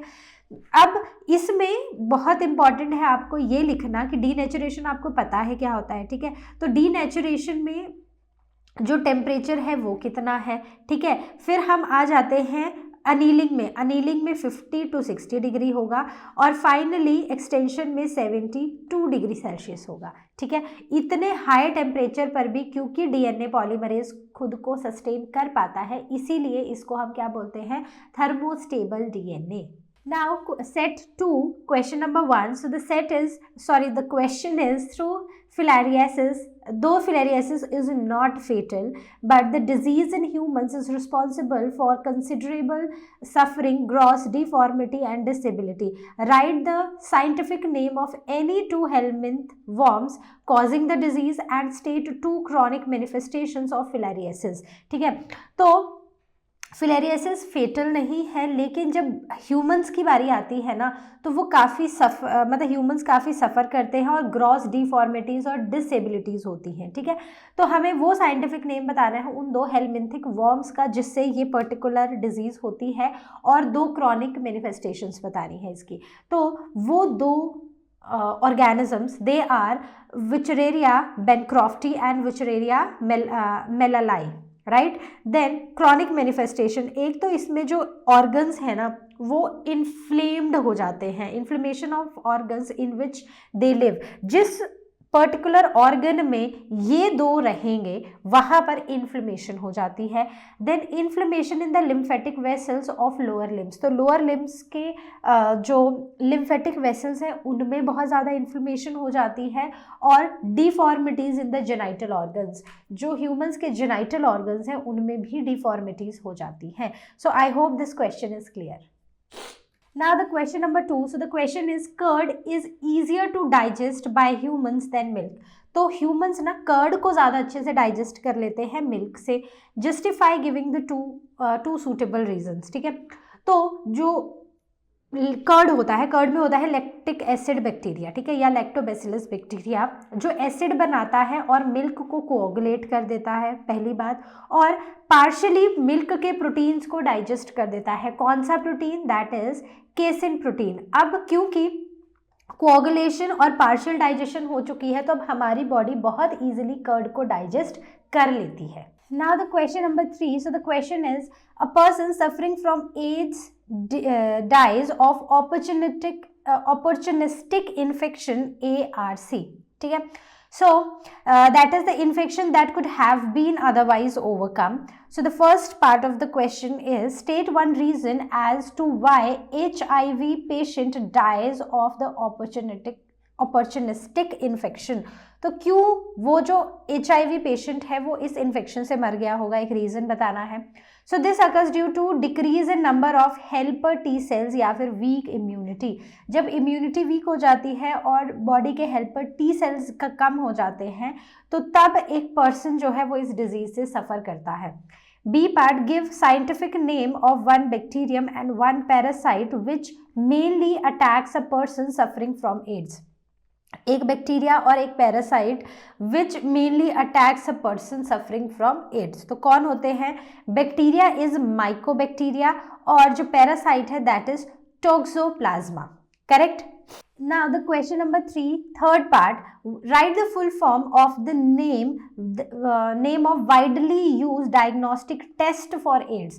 तो जो widely used है ना that is ELISA, that is enzyme linked immunosorbent assay, ठीक है, या फिर PCR का भी यूज किया जाता है that is polymerase chain reaction। तो widely used में आप ELISA तो लिख ही सकते हो, ठीक है, और आपको क्या लिखनी है as mentioned in the question full form of ELISA या full form of PCR। Question number 3 or part, in spite of statutory warning in cigarette packets against smoking and its injurious effects on health, smoking is still prevalent in the society। Enumerate 4 important health hazards to the smoker। ठीक है, तो क्या क्या हो सकता है? देखो, smoking से एक तो हमारा जो ब्लड है ना, जो एक इंसान का ब्लड है उसमें कार्बन मोनोऑक्साइड का कंटेंट बढ़ जाता है, इससे जो ऑक्सीजन कैरिंग कैपेसिटी होती है ब्लड की वो कम हो जाती है। Secondly, it reduces the concentration of heme bound oxygen, जो हीमोग्लोबिन बाउंड ऑक्सीजन होता है उसकी कॉन्सेंट्रेशन कम हो जाती है। Then increased chances of cancer of lungs, throat and urinary bladder. तो बेसिकली ये जो हमारा मेजरली रेस्पिरेटरी सिस्टम है ना, इसमें कैंसर के चांसेस बढ़ जाते हैं। And bronchitis, emphysema and coronary heart disease, इनके चांसेस बढ़ जाते हैं। And finally there is high blood pressure and increased heart rate in such patients. Now the question number 4, study the given diagrams of biogas plant questions that follows and answer the questions that follows। ठीक है, now the first is which one of the 2 biogas plants can be used for generating gas, fuel and electricity and why? Give suitable reasons to support your answer। तो ये देखो, ये है biogas plant A और ये है B। ठीक है, अब अगर आप A में देखो ना, तो A में हम क्या यूज कर रहे हैं? रॉ मटेरियल है स्लरी ऑफ डंग, और अगर आप बी में देखो तो ह्यूमन एक्सक्रीटा है। अब हमें पता है कि अगर बायोगैस बनानी है ना तो उसको किसी सेलुलोज के मटेरियल पे एनारोबिक बैक्टीरिया को एक्ट करना पड़ेगा, जो कि कहाँ पर मिलेगा? वो मिलेगा डंग स्लरी में, right. So biogas plant A will be use to produce gas, fuel and electricity, क्योंकि मिथेनोजन्स जो हैं वो काउ डंग के ऊपर ग्रो करते हैं एनारोबिकली, क्योंकि इस काउ डंग में होता है सेलुलोज मटेरियल, जिससे बहुत ज़्यादा मीथेन गैस बनती है और कार्बन डाइऑक्साइड, हाइड्रोजन सल्फाइड जैसी और कुछ गैसेस भी बनती हैं। So the best to produce biogas is biogas plant A. Question number 6, study the given graphs X and Y depicting the annual variation in solar radiations on Earth from January to December. Answer the under mentioned questions। Now यहाँ पर ये X है और ये Y है, तो यहाँ पर सोलर रेडिएशंस हमें बताई गई हैं फ्रॉम जनवरी टू दिसंबर। तो अगर हम यहाँ पर देखें तो जनवरी से सोलर रेडिएशंस का अमाउंट बढ़ने लगता है और फिर से कम होने लगता है, और दिसंबर में भी जो सोलर रेडिएशंस हैं वो बहुत कम मिल रही हैं इस रीजन में। ठीक है, और यहाँ पर जो सन की जो रेडिएशंस हैं वो काफ़ी हाई है। ठीक है, फ्रॉम जनवरी टिल दिसंबर। तो identify the graph which depicts tropical region. तो ट्रॉपिकल रीजन वो रीजन होता है जहाँ पर सोलर रेडिएशंस जो हैं वो काफ़ी ज़्यादा होती हैं थ्रू आउट द ईयर, जिसकी वजह से उस रीजन की प्रोडक्टिविटी भी ज़्यादा होती है, और वो जो रीजन है दैट एक्चुअली वहाँ पर बहुत ज़्यादा स्पीशीज़ होती हैं और वो बहुत ज़्यादा प्रोडक्टिव एरिया होता है। ठीक है, तो इसका मतलब ट्रॉपिकल रीजन जहाँ पर सोलर रेडिएशंस बहुत ज़्यादा है, तो कौन सा हुआ? So that will be Y. और टेम्परेट कौन सा हुआ? Temperate will be X. Now second part, which of the 2 regions X और Y will show high biological diversity and Y give 2 reasons। तो वो 2 regions बताओ X और Y में से which show high biodiversity and Y. तो high biodiversity किस में होगी? जहाँ पर ज़्यादा प्रोडक्टिविटी होगी। ज़्यादा प्रोडक्टिविटी के लिए ज़्यादा सोलर रेडिएशंस चाहिए होंगी। तो कहाँ पर है ज़्यादा सोलर रेडिएशंस? तो ज़्यादा सोलर रेडिएशंस है ट्रॉपिकल रीजन में, दैट इज़ वाई वाले रीजन में, ठीक है। So this will show high biodiversity because यहाँ का जो सीजन है ना, यहाँ ये जो एरिया है ये लेस सीजनल है, मोर प्रिडिक्टेबल है, मोर कांस्टेंट है, और यहाँ पर जो प्रोडक्टिविटी है वो भी बहुत ज़्यादा हाई है, और जो स्पीशीज़ डाइवर्सिफिकेशन है वो भी ज़्यादा है, ठीक है, ज़्यादा स्पीशीज़ है यहाँ पर। So I hope this question is clear. Now the question number 6 और part. So the question is when prickly pear cactus was introduced into Australia in early 1920s, it caused havoc and ecosystem instability by achieving very high population densities. Explain the reason for its rapid spread into millions of hectares of range land. ठीक है, तो Australia में ये जो cactus आया था ना 1920s में, इसने ना ये पूरी तरह फैल गया था, और जो पूरा इकोसिस्टम है उस जगह का वो अनस्टेबल हो गया था, ठीक है। सो इसने बहुत ज़्यादा पॉपुलेशन डेंसिटी इस पर्टिकुलर कैक्टस की बढ़ गई थी। तो हमें बताना है वो 2 रीज़न जिसकी वजह से ये इतना फैला होगा। 2 रीज़न ही, एक रीज़न, तो एक रीज़न तो यही रहा होगा क्योंकि ये एक दूसरी जगह से आया था, ये एक स्पीशीज़, ठीक है। तो अब जहाँ पर से ये था रीजन ए में, ठीक है, और इसको हमने ट्रांसफ़र कर दिया रीजन बी में। रीजन ए में इसके प्रीडेटर्स भी थे, लेकिन जब इसको हम बी में लेकर आए तो इसके प्रीडेटर्स थे ही नहीं। तो उस वजह से because of the spread, because there were no natural predators of this particular species. Second part से state the importance of prey predator relationship in a habitat. तो एक हैबिटेट में प्रे और प्रीडेटर के रिलेशनशिप की क्या इंपॉर्टेंस है? तो जो प्रीडेटर्स होते हैं ना, they act as conducents to energy transfer across trophic level, ठीक है। तो अब प्रीडेटर्स एक तरह से ना एनर्जी ट्रांसफर में ही हेल्प करते हैं एक ट्रॉफिक लेवल्स में। Now predators keep pray population under control. Predators जो होते हैं वो प्रे पे एक्ट करते हैं और उनकी पॉपुलेशन को एक तरह से कंट्रोल में रखते हैं, and they also help in maintaining the species diversity in the community by reducing the competition among the prey। एक प्रे के अंदर एक अलग अलग जो प्रे की स्पीशीज हैं उनमें भी कंपटीशन को ख़त्म करते हैं या कम करते हैं, और दूसरा जब एक प्रीडेटर प्रे के ऊपर एक्ट करता है तो उससे प्रे की पॉपुलेशन जो है वो भी कंट्रोल में रहती है। So this is the importance of this predator pray relationship. दोनों ही एक दूसरे के लिए ज़रूरी है। प्रे के लिए प्रीडेटर क्यों ज़रूरी है? ताकि प्रे की पॉपुलेशन कंट्रोल में रहे। प्रे के लिए प्रीडेटर क्यों ज़रूरी है? क्योंकि वो सिर्फ उसी पर वो जो प्रीडेटर है वो 2-4 चीज़ें तो और भी खाता होगा ना, 2-4 और स्पीशीज। तो एक तरह से जो कंपटीशन है ना वो भी कम हो रहा है यहाँ पर। Question number 8 A part. So the question is name and state the type of immunity that acts as a biological shield to the developing fetus against many infections in mother's womb। ठीक है, तो हमें उस immunity का नाम बताना है जो कि एक बायोलॉजिकल शील्ड की तरह एक्ट करती है to the developing foetus against many infections in the mother's womb. ठीक है, तो ये वही क्वेश्चन है जो हमने ऑलमोस्ट हर साल किसी ना किसी सेट में ज़रूर पढ़ा है। तो कौन सा है? So this immunity is passive immunity. क्यों ये पैसिव इम्यूनिटी है? क्योंकि यहाँ पर मदर के मिल्क से डायरेक्टली एंटीबॉडीज बेबी के अंदर जा रही हैं। ठीक है, तो एंटीबॉडीज जो है वो डायरेक्टली बेबी के अंदर इंट्रोड्यूस हो रही हैं। So when the readymade antibodies are given directly to protect against foreign agents, so that is a passive immunity. B part says a large number of infants remain free from potent infections at least 3 months after birth or even longer if breastfed. So explain giving suitable reasons. तो जो newborn's होते हैं ना वो 3 महीने या उससे भी ज़्यादा टाइम तक अगर वो अपनी वो इन्फेक्शन से बचे रहते हैं, बहुत सारे इन्फेक्शन से, अगर वो अपनी मदर का दूध पीते हैं, तो इसके क्या रीजंस हैं? क्योंकि जो इनिशियल डेज में मिल्क आता है ना, that is yellowish fluid which is called as colostrum, उसमें ना बहुत ज़्यादा एंटीबॉडी ए होती है, IgA होती हैं, जो कि बेबीज़ को उन इन्फेक्शन से, उन पोटेंट इन्फेक्शन से बचाने में उनकी हेल्प करती है, बचने में उनकी हेल्प करती है। सो इसीलिए बहुत बहुत इम्पॉर्टेंट है कि एक न्यूबॉर्न बेबी को मदर ब्रेस्ट फीड करे। ठीक है, तो ये वही क्वेश्चन है बच्चों जो कि हर साल किसी ना किसी सेट में या कई बार तो तीनों सेट में ये क्वेश्चन पूछा गया है। So remember, don't forget this is IgA, ये IgA है। मिल्क क्या है? Colostrum which is yellowish fluid, और कैसी इम्यूनिटी दे रहा है? Passive immunity. ठीक है, तो भूलना नहीं है। Question number 10. Some species in an ecosystem exert greater influence in driving major ecosystem services than others. How did Paul Ehrlich explain this concept in his Revert-Popper hypothesis?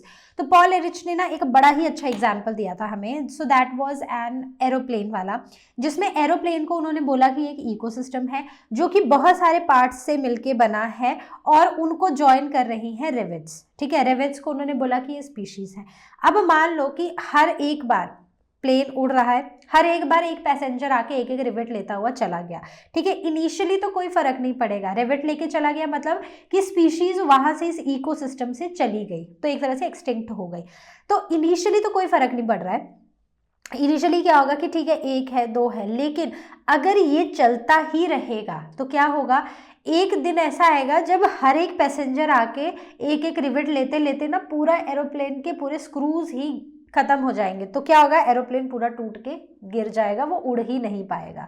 ठीक है, तो बेसिकली इकोसिस्टम यहाँ पर क्या हो जाएगा, इकोसिस्टम यहाँ पर फेल हो जाएगा, डिस्ट्रॉय हो जाएगा। ठीक है, वहीं पर अगर ये सोचो कि अगर पैसेंजर्स हर बार आ रहे हैं और जो विंग्स है ना, विंग्स के रिवेट्स लेते जा रहे हैं, तो क्या होगा, विंग्स आर सेट टू, यहाँ पर according to Paul Ehrlich they are the key species. ये वो इंपॉर्टेंट स्पीशीज हैं जिनके बिना तो इकोसिस्टम चल ही नहीं सकता।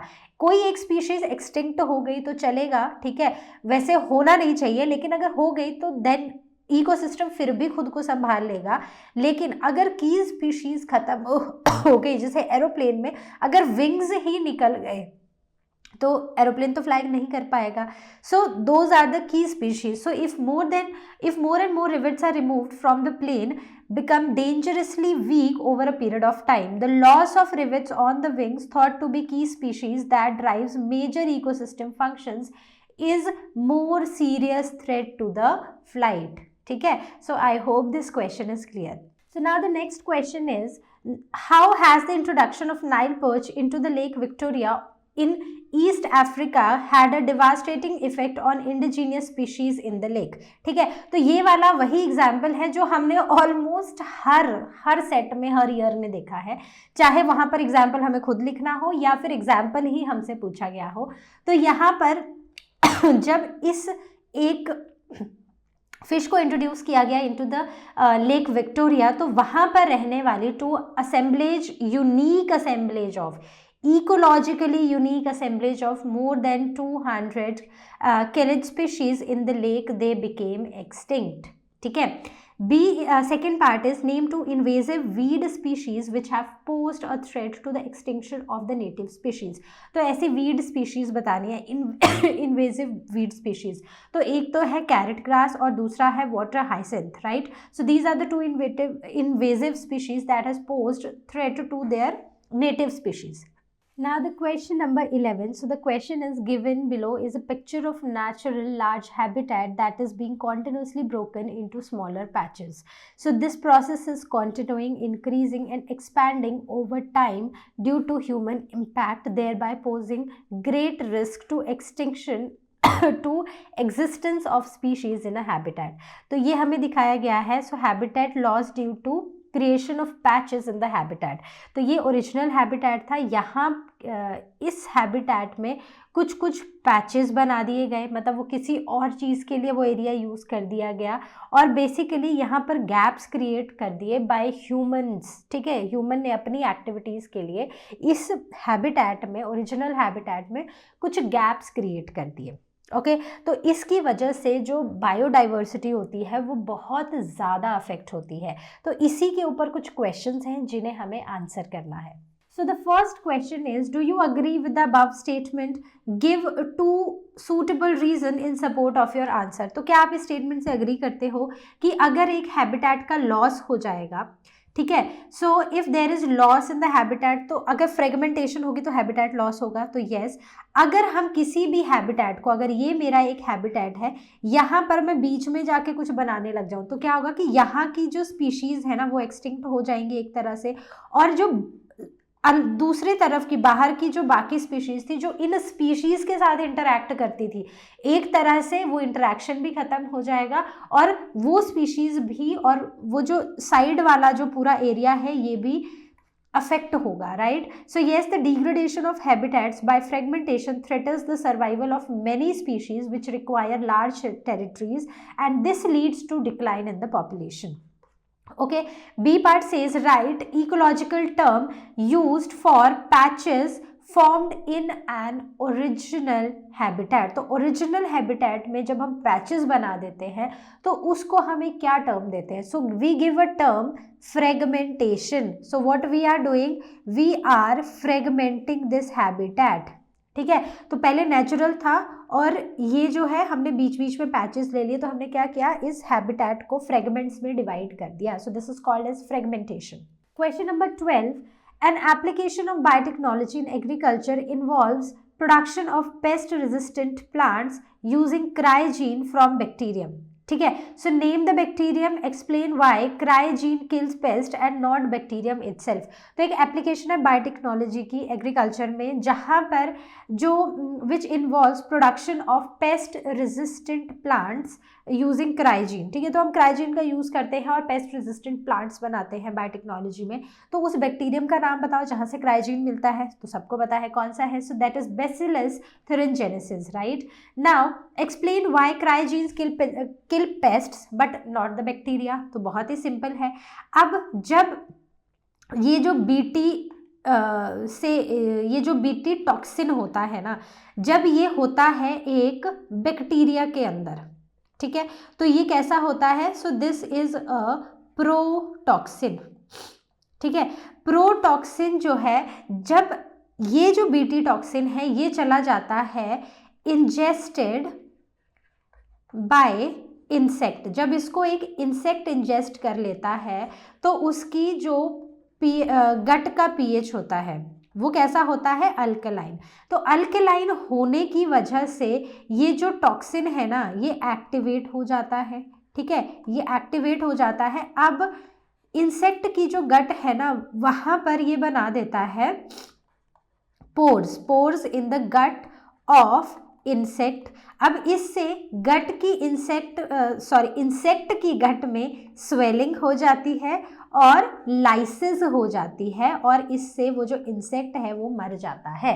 ठीक है, so it forms a protein crystal that is inactive toxin, जिसे हम प्रोटॉक्सिन बोलते हैं. और ये प्रोटॉक्सिन बैक्टीरिया को नहीं मारता है.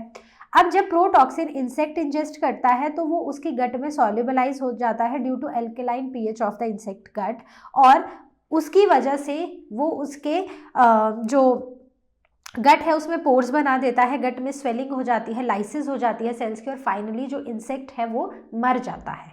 ठीक है, तो ये भी वही क्वेश्चन है जो ऑलमोस्ट हर साल हर सेट में हमने डिस्कस किया है, तो इसको भी भूलना नहीं है, इससे ज़रूर क्वेश्चन आएगा. Question number 13. So the question is, development of recombinant DNA technology has opened gates to many breakthroughs in the field of medicine and agriculture.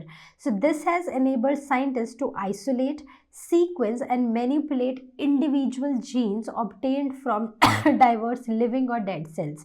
So given below is a diagram showing the basic steps involved in genetically modifying organism. Study the given diagram and answer the questions that follows. तो ये वाला diagram हमें study करना है और हमें answers देने हैं. ठीक है, तो यहाँ पर हम क्या कर रहे हैं, अपने जीन ऑफ इंटरेस्ट और प्लाज्मिड वेक्टर को किसी एक रिस्ट्रिक्शन एंजाइम से कट कर रहे हैं, फिर इन दोनों को ज्वाइन करके एक रिकॉम्बिनेंट डीएनए बना रहे हैं, और अब इस रिकॉम्बिनेंट डीएनए को हम अपने ई कोलाई में होस्ट में इंट्रोड्यूस कर दे रहे हैं, और उससे हमें बहुत सारे हमें कॉपीज़ मिल जा रही हैं उस जीन की. क्वेश्चन नंबर 13 का फर्स्ट पार्ट है, are two different types of restriction in endonucleases used, one to cut the vector DNA and other to cut the desired DNA to be cloned. So support your answer giving reasons. तो देखो यहाँ पर ये बोला जा रहा है कि जब आपने एक जीन ऑफ इंटरेस्ट को कट किया है, बेसिकली आपने जब एक डिज़ायर्ड डीएनए को कट किया है और जब आपने वेक्टर को कट किया है, तो दोनों को कट करने के लिए आपने अलग अलग रिस्ट्रिक्शन एंजाइम्स यूज़ किए हैं. So that is not true. ठीक है, जब तक अगर हमें दो डीएनए को आपस में क्या करना है, लाइगेट करना है, तो हमें स्टिकी एंड्स प्रोड्यूस करने पड़ते हैं. स्टिकी एंड्स क्या होते हैं? ऐसे बेसिस जो कि ऐसे दो डीएनए जिनके जो बेसिस है ना, अब जैसे इस डीएनए को एक को कट किया, ठीक है, तो अब यहाँ पर जो बेसिस हैं ये दूसरे डीएनए के कॉम्प्लीमेंट्री होने चाहिए, तभी ये स्टिकी एंड्स होंगे, एक दूसरे को अट्रैक्ट करेंगे और ये लाइगेट हो जाएंगे. तो उस केस में इन दोनों को हमें एक ही रिस्ट्रिक्शन एंजाइम से कट करना पड़ेगा, क्योंकि जो रिस्ट्रिक्शन एंडोन्यूक्लियेसेस होते हैं उनका एक स्पेसिफिक सीक्वेंस होता है. वो सीक्वेंस को सर्च करते हैं और एक स्पेसिफिक पोजिशन पे जाके कट करते हैं और उससे बनते हैं sticky ends. So no, the vector DNA and the desired DNA are cut with the same restriction endonucleases to obtain complementary sticky ends which can be joined together end to end. Okay, so I hope this is clear. Second part of the question, which enzyme is used in step X, ये वाले step में, to integrate the foreign DNA with the vector DNA. तो ये gene of interest और vector DNA में हमने sticky ends produce किए restriction endonuclease से. अब इनको लाइगेट करने के लिए हम कौन सा एंजाइम यूज़ करते हैं? तो जो एंजाइम दो डीएनए फ्रेगमेंट्स को अटैच करने का काम करता है वो कौन सा है? So that is DNA ligase. Third part of the question, what is the term used for step Y showing multiple copies of foreign DNA being formed in transformed E. coli? तो step Y में देखो, अब यहाँ पर ना हमने E. coli के अंदर अपना वेक्टर डीएनए डाला, रिकॉम्बिनेंट डीएनए डाला, और रिकॉम्बिनेंट डीएनए जब हमने E. coli के अंदर डाला, अब यहाँ पर मल्टीपल कॉपीज प्रोड्यूस हो गई हमारे डिज़ायर्ड फॉरेन डीएनए की. ठीक है, तो इस स्टेप को हम क्या बोलते हैं? So this step is called as gene cloning. यहाँ पर हमारा जो जीन है उसको हमने क्या कर दिया? क्लोन कर दिया, उसकी बहुत सारी कॉपीज बना दी. Now the fourth part of this question, draw the diagram of E. coli cloning vector PBR322 to show the following. ठीक है, तो हमने ये बना दिया भाई अपना PBR322. वैसे तो इस PBR322 में हमने सब कुछ मार्क किया है, लेकिन जो स्पेसिफिकली चीज़ें आपको मार्क करनी है वो क्या है? सबसे पहले एनी रिस्ट्रिक्शन एंडोन्यूक्लियस साइट इन टेट्रासाइक्लिन रेजिस्टेंट जीन. तो जो हमारा टेट्रासाइक्लिन रेजिस्टेंट जीन है, मतलब ये वाला, इसमें आपको मार्क करनी है एक रिस्ट्रिक्शन एंडोन्यूक्लियस साइट. तो यहाँ पर बैम H1 या फिर SAL1 आप मार्क कर सकते हो. Then any one restriction endonuclease site in ampicillin resistant gene. तो एम्पिसिलिन रेजिस्टेंट जीन में जो रिस्ट्रिक्शन एंडोन्यूक्लियस साइट होती है, सो दैट इज PVU1 और PST1. ठीक है, सो ये कौन सी है? एम्पीसाइक्लिन रेजिस्टेंट. तो हर एक सिलेक्टेबल मार्क करके अपने अपने रिस्ट्रिक्शन एंजाइम है, ये याद रखना है. और third is ORI, that is origin of replication वाली site.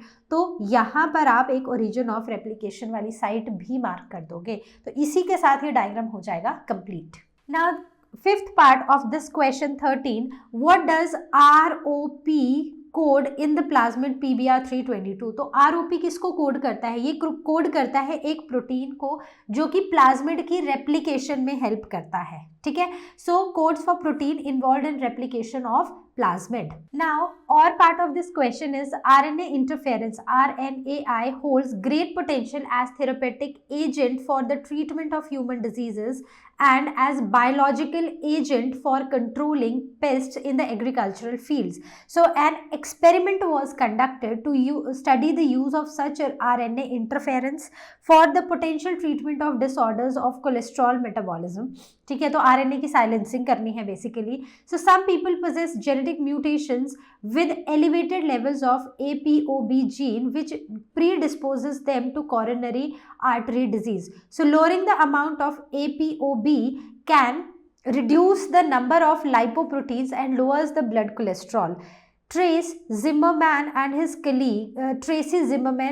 colleagues used RNA interference in 2006 to reduce the level of ApoB in non-human primate in monkeys. ठीक है, so cynomolgus monkeys, right? So सबसे पहला जो हमारा ग्राफ है उसमें show करा है कि one group of monkeys which are given RNA interference treatment, that is small interfering RNAs, RNAs and siRNAs, dose 1 milligram per kg siRNAs, ठीक है, स्मॉल इंटरफेयरिंग RNAs. तो ये जो है हमारे ग्राफ में फर्स्ट जो ग्रुप ऑफ मंकी है उनको इससे ट्रीट किया था. सो second group of monkeys were given RNAi treatment doses 2.5 milligram per kg siRNAs and the third group of monkeys were injected with saline as control. तो जब भी हम कोई एक्सपेरिमेंट करते हैं एक कंट्रोल तो हमारा ज़रूर होता है जिसको देख के फिर हम अपना एक्सपेरिमेंट के रिजल्ट्स को कंपेयर करते हैं. So the result of the experiments are illustrated in the graph given below. तो ये है हमारा एक्सपेरिमेंट का रिजल्ट. तो इसको देख के अब हम अपने क्वेश्चंस को आंसर करेंगे. Question number 13, first part is what do you interpret from bars x and y? तो ये जो हमारे बार है x और z, so this is x, this is y and this is z. ठीक है, तो इससे हमें क्या पता चलता है? After 264 hours of treatment of monkey with saline and 2.5 milligram per kg siRNAs treatment. तो ये 264 आवर्स के बाद, ठीक है, हमें क्या पता चलता है? तो हम ये देखते हैं कि x जो है ना, x में जो कोलेस्ट्रॉल लेवल है वो क्या हुआ है? वो इंक्रीज हुआ है. वहीं पर अगर हम z की बात करें तो यहाँ पर इसके कंपैरिजन में जो कोलेस्ट्रॉल का लेवल है वो क्या हुआ है? वो कम हुआ है. सो x cholesterol level increases and in case of z cholesterol level decreases. ठीक है. Now the second part of the question is name the category of organisms in the living world where RNA interference takes place and why. तो RNA interference अगर हम living world में बात करें तो किन organisms में हमें RNA interference देखने को मिलता है? तो RNA interference हमें देखने को मिलता है यूकैरियोट्स में. It is a method of cellular defense in eukaryotes. ठीक है, तो यहाँ पर RNA की साइलेंसिंग की जाती है. Third part is what is the basic principle that is involved in RNA interference, RNAi, in silencing the preferred gene. तो बेसिक प्रिंसिपल क्या है? तो बेसिक प्रिंसिपल क्या है? हमें स्पेसिफिक mRNA को साइलेंस करना है, शांत करना है. शांत करेंगे बाय एक कॉम्प्लीमेंट्री डबल स्ट्रैंडेड RNA उसके पास लाके. ठीक है, एक mRNA है इसका कॉम्प्लीमेंट्री RNA लाएंगे और इन दोनों को क्या करेंगे? इन दोनों को एक दूसरे से पैच करा देंगे. ठीक है, तो कॉम्प्लीमेंट्री डबल स्ट्रैंडेड RNA बना देंगे, मतलब एक डबल स्ट्रैंडेड RNA बना देंगे, जिससे क्या होगा? अब ये जो mRNA है ये कैसे साइलेंस होगा? साइलेंस होने का मतलब है कि ये प्रोटीन्स नहीं बना पाएगा. ठीक है, so this is the basic principle behind this technique. Question number 1 from set 3. So the question is, a boy developed some allergic reactions when he straight entered into his air conditioned room after a game of football outside his house. ठीक है, तो भाई साहब आए, football खेल के आए अच्छे से और उसके बाद ना उनको एलर्जिक रिएक्शंस हुए. तो सबसे पहली चीज़ तो हमें यही बतानी है कि सिम्टम्स क्या रहे होंगे जिससे उनको ये पता चला और हमारी बॉडी ऐसी कंडीशंस को कैसे फाइट करती है. तो सिम्टम्स तो सिंपल हैं, स्नीजिंग, रनिंग नोज, फिर watery eyes, difficulty in breathing. So all these are the symptoms of allergy. अब हमारी बॉडी ना IgE एंटीबॉडीज़ प्रोड्यूस करती है जो कि एग्जैजरेट कर देती है इस कंडीशन को. और तो उसके लिए हम हिस्टामिन्स और एड्रेनलिन या स्टेरॉइड्स लेकर हम इस डिजीज़ से लड़ सकते हैं. Question number 2, first part. Write the scientific name of plant from where natural cannabinoids are obtained. तो natural cannabinoids कहाँ से होते हैं? तो रिविजन रेस में मैंने आपको बताया था कि बहुत इजी है इनका साइंटिफिक नेम याद करना क्योंकि ये मिल रहा है इसके साथ. So this is cannabis sativa. Sativa याद कर लो, पी प्लांट वाले से, ठीक है। So mention the part of the flower that are used for extracting the drug. तो ये कहाँ से मिलता है? ये हमें इसके फूल से मिलता है। इनफ्लोरेसेंस और the flower also from leaves and resins. Then how does the drug affect the human body? ये जो ड्रग है कैनाबिनॉइड्स, ये हमारी बॉडी को कैसे अफेक्ट करते हैं? So they influence our cardiovascular system, ठीक है। तो बेसिकली हमारे ये जो सर्कुलेटरी सिस्टम है ना, इसको अफेक्ट करते हैं। Okay, so I hope the question is clear. और part of the question is epithelial lining of our intestine is considered secondary lymphoid organ, justify the statement।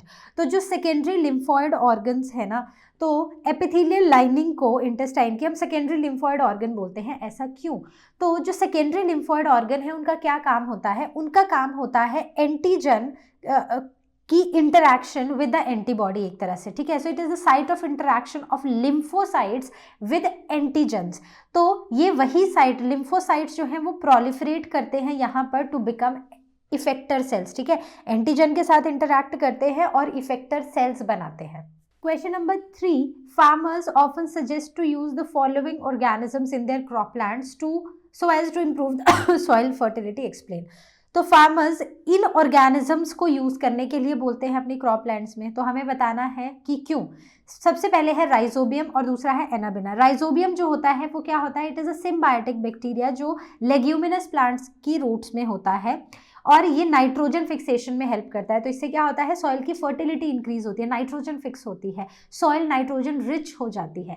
दूसरा है एनाबिना। एनाबिना भी nitrogen fixation में help करता है in aquatic as well as in terrestrial environment, और इसको as a bio fertiliser भी हम यूज कर सकते हैं, और इसी से जो ऑर्गेनिक मैटर है सॉइल का वो भी इंक्रीज होता है। So I hope the question is clear. Now the question number 4, organic farmers use trichoderma and baculovirus as biological control agents, explain। तो जो ट्राइकोडर्मा होता है ना, वो एक बेसिकली फंगस है जो कि प्लांट के पैथोजेंस को कंट्रोल करता है, ठीक है। वहीं पर बेक्यूलोवायरस जो है वो इंसेक्ट स्पेसिफिक होता है, ठीक है। हमने ये फर्स्ट सेट में भी इस क्वेश्चन का आंसर दिया था, और ये एक्ट करता है कुछ स्पेसिफिक इंसेक्ट्स पे, कुछ स्पेसिफिक आर्थ्रोपोड्स पे, और ये नैरो स्पेक्ट्रल इंसेक्टिसाइडल एप्लीकेशंस होती है। मतलब ये नॉन टारगेट इंसेक्ट्स पे, प्लांट्स, एनिमल्स, मैमल्स पे को कोई अफेक्ट नहीं करता है, ठीक है।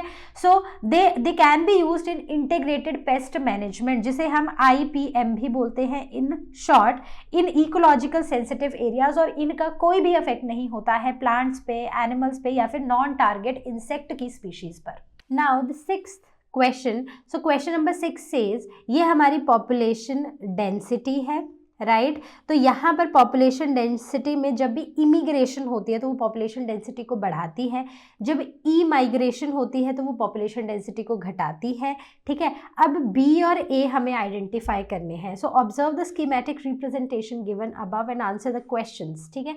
तो आइडेंटिफाई ए एंड बी। तो कौन सी चीज़ है? बी वो चीज़ है जो पॉपुलेशन डेंसिटी को बढ़ा रही है। तो कौन बढ़ाता है? सो एक्सेप्ट इमिग्रेशन, जो नंबर ऑफ बर्थ्स हैं, that is natality, it increases the population density, और वहीं पर जो मॉर्टैलिटी है it decreases the population density. तो A will be mortality and B will be natality. Now the B part says calculate the growth rate of bacteria in a curd sample, ठीक है। तो curd sample में हमें bacteria का growth rate बताना है, where 1 million bacteria increased to 2। तो पहले 1 मिलियन थे, वो हो गए 2, कितने टाइम में? 1 घंटे में। भाई बहुत ज़्यादा ग्रोथ रेट है, ठीक है। So what will be the growth rate? So growth rate क्या होता है? इंक्रीज इन पॉपुलेशन, ठीक है, ओवर टोटल पॉपुलेशन, ठीक है। तो इंक्रीज कितनी हुई? इंक्रीज हुई 1 मिलियन, जिसको हम इन शॉर्ट 1 लिख देते हैं, और अभी टोटल पॉपुलेशन कितनी है? तो अभी टोटल पॉपुलेशन है 2 मिलियन। बहुत ही सिंपल आंसर था। What will be the answer? So the growth rate is 0.5, right. तो बहुत ही सिंपल क्वेश्चन था, देखा।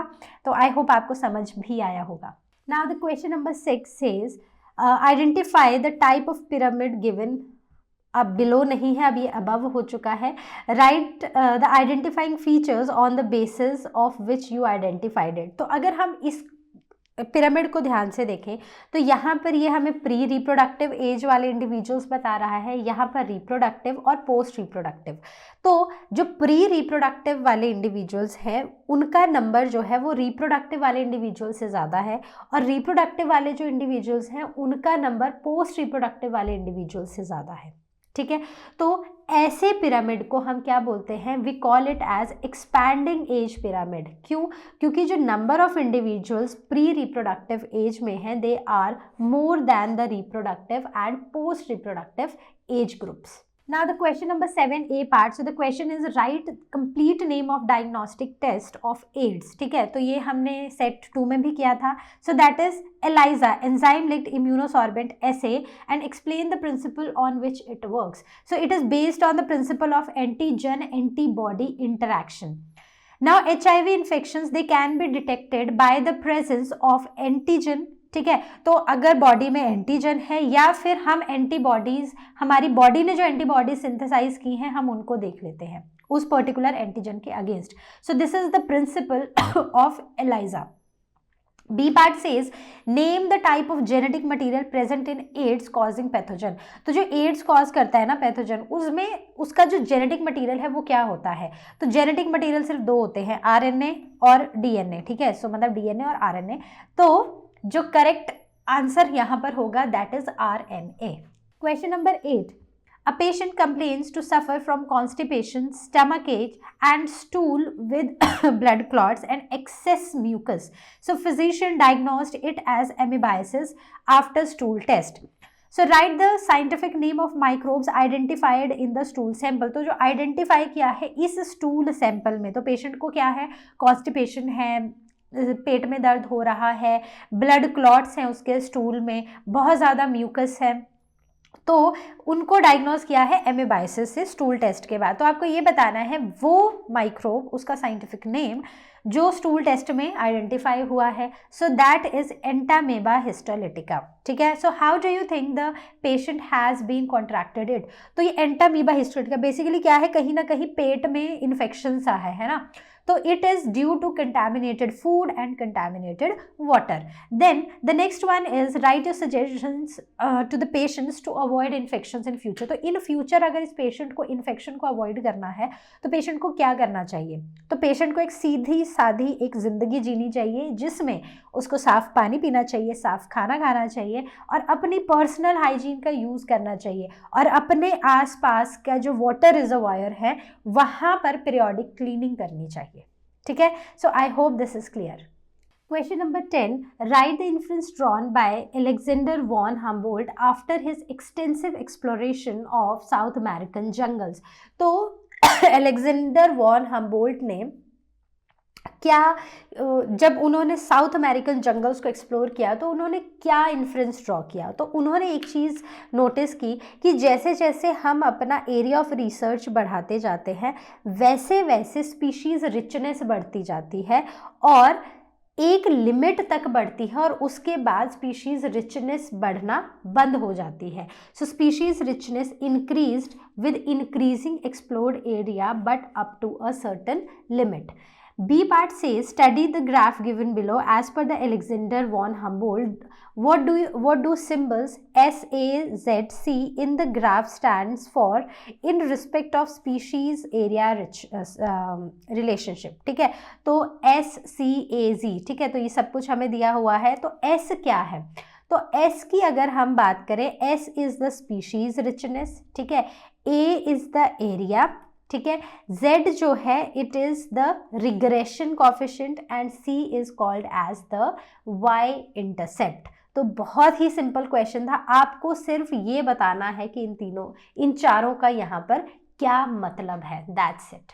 Question number 11. Explain the concept of co-extinction in taking 2 examples. So by taking 2 examples, so co-extinction का concept बताओ कि मतलब कि अगर एक species extinct होगी उसके साथ जो उससे related दूसरी species होती है ना वो भी extinct हो जाती है. जैसे अगर मान लो 2 species हैं जो mutualist हैं, ठीक है, तो अगर A species है जो बी पे डिपेंड करती है, बी जो है वो किसी चीज के लिए ए पे डिपेंड करती है। तो ये कौन सा रिलेशनशिप है, म्यूचुअलिज्म है।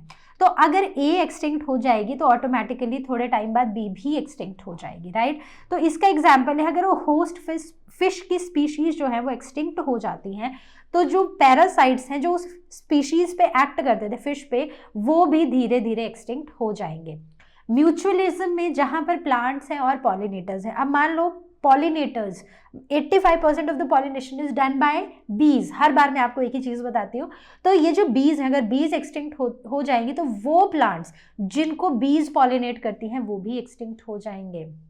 पॉलिनेशन नहीं होगी, सीड्स नहीं बनेंगे तो नया इंडिविजुअल कहाँ से आएगा, सेक्सुअल रिप्रोडक्शन होगी ही नहीं।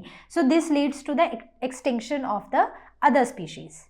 Question number 12. So the question is, given below is stepwise schematic representation of the process of electrophoresis.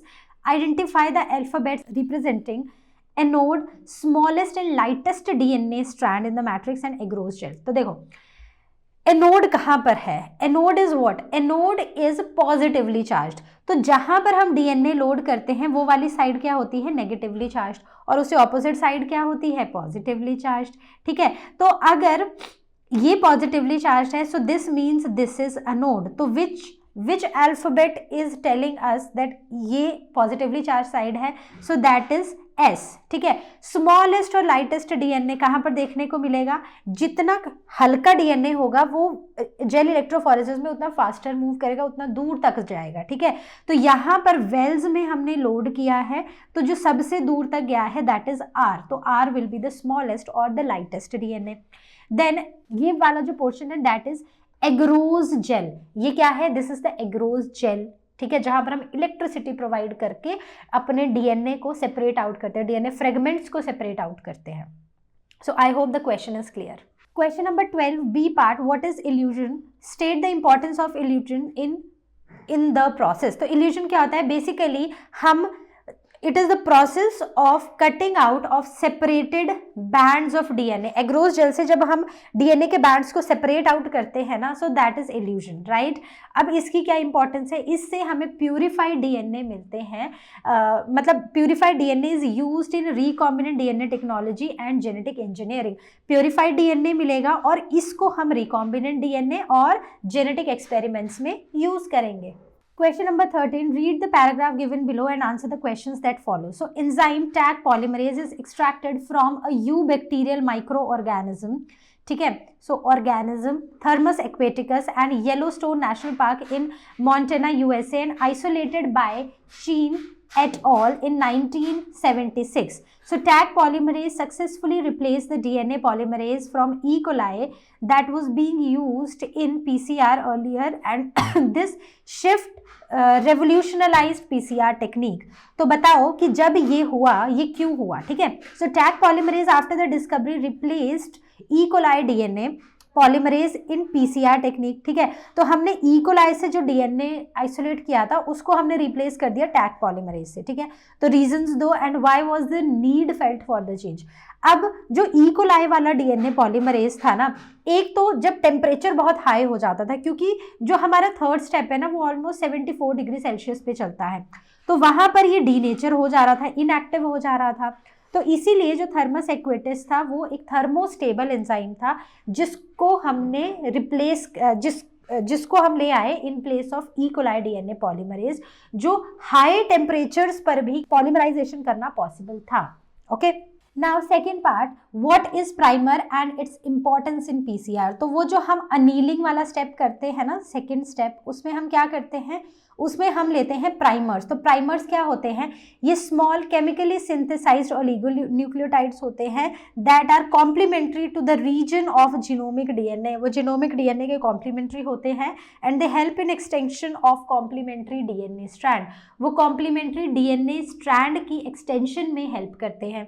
Then write the importance of PCR as a diagnostic tool. तो पीसीआर क्या करता है, पीसीआर एक छोटे से जीन ऑफ इंटरेस्ट की multiple copies बना देता है। ठीक है, इससे कई ऐसी डिजीजेज जैसे कैंसर है, एड्स है, उनको हम इजीली स्टडी कर सकते हैं by amplification of the desired gene. So early detection of certain diseases can be done using PCR. Question number 13 or part. So the question is, read the following paragraph and answer the questions that follows. So the question is, biotechnology revolves around the gene of interest with an objective to open various avenues for human welfare in health, medicine, pharma, agriculture, etc. using different techniques, tools and processes. So one of the breakthrough of biotechnology in medicine is the gene therapy. तो ए part जो है question का वो ये बोलता है कि name the human disease for which gene therapy was used for the first time. तो हमें वो ह्यूमन डिजीज के बारे में बताना है जिसके लिए जीन थेरेपी सबसे पहले यूज हुई थी. So that was skid, that is severe combined immuno deficiency. So that is skid. B part, explain the step of gene therapy carried out to cure the disease using lymphocytes in the patient. Why is this therapy not permanent cure to the disease? तो हमें वो steps को explain करना है जहाँ पर gene therapy का use करके हम एक इंसान के, एक डिजीज्ड इंसान के अंदर लिम्फोसाइट्स डाल सकते हैं. ठीक है. So steps of gene therapy carried to cure the disease using lymphocytes of the patients. So why is this therapy not a permanent cure? तो ये ट्रीटमेंट क्यों है? ठीक है, थेरेपी क्यों है, परमानेंट क्योर क्यों नहीं है? तो देखो हम क्या करते हैं, ये भी वही क्वेश्चन है जो ऑलमोस्ट हर साल किसी ना किसी सेट में तो ज़रूर पूछा गया है. तो इसमें जो पेशेंट के लिम्फोसाइट्स होते हैं हम उनको लेते हैं, ठीक है, ब्लड से निकालते हैं, उनको कल्चर मीडियम में ग्रो करते हैं और उनमें वेक्टर डीएनए के थ्रू हम एक फंक्शनल ADA-cDNA डाल देते हैं, जिससे कि अब ये हमारे लिम्फोसाइट्स जो है वो जेनेटिकली मॉडिफाइड हो जाते हैं. अब हम मॉडिफाइड लिम्फोसाइट्स को पेशेंट की बॉडी में डाल देते हैं. अब ये जो पेशेंट है ना, फॉर सम टाइम ये जो ADA की डेफिशिएंसी है ये इसकी दूर हो जाती है, लेकिन ये लिम्फोसाइट जो है ये मॉर्टल है, मतलब कुछ टाइम बाद ये ख़त्म हो जाते हैं. तो इसीलिए पेशेंट को रिपीटेड पीरियोडिक इन्फ्यूजन्स की ज़रूरत होती है कि बार बार उसका ब्लड निकालो, लिम्फोसाइट्स लो, लिम्फोसाइट में वो cDNA डालो और वापस से उन जेनेटिकली इंजीनियर्ड लिम्फोसाइट्स को एक पर्सन की बॉडी में इंट्रोड्यूस कर दो. ठीक है. C part, write the possible permanent cure of the disease by gene therapy that is in progress. ठीक है. तो जो आपने जीन थेरेपी जिसके लिए यूज़ किया है, ठीक है, उसका पॉसिबल परमानेंट क्योर है. तो उसका पॉसिबल परमानेंट क्योर है कि अगर हम उस पर्सन की बोन मैरो से सेल्स को एक्सट्रैक्ट करें, जीन को एक्सट्रैक्ट करें और उसकी बॉडी में डाल दें. लेकिन ये पॉसिबल है सिर्फ अर्ली एम्ब्रियोनिक स्टेजेस पर. तो बाद में अगर इस डिजीज़ का पता चलता है, so there is no cure, there is only therapy और देयर इज़ ओनली ट्रीटमेंट. तो क्योर नहीं है फिर इस डिजीज़ का. ओके. तो आई होप जितने भी क्वेश्चंस हमने सेट 1, 2 एंड 3 के डिस्कस किए हैं आज की वीडियो में वो आपको हुए होंगे क्रिस्टल क्लियर. तो इसके साथ हमारे PYQ सीरीज होती है ख़त्म. तो अब हम नेक्स्ट टाइम मिलेंगे और तब तक जैसा कि आप जानते हैं लर्नो हब फ्री है पर बेस्ट है.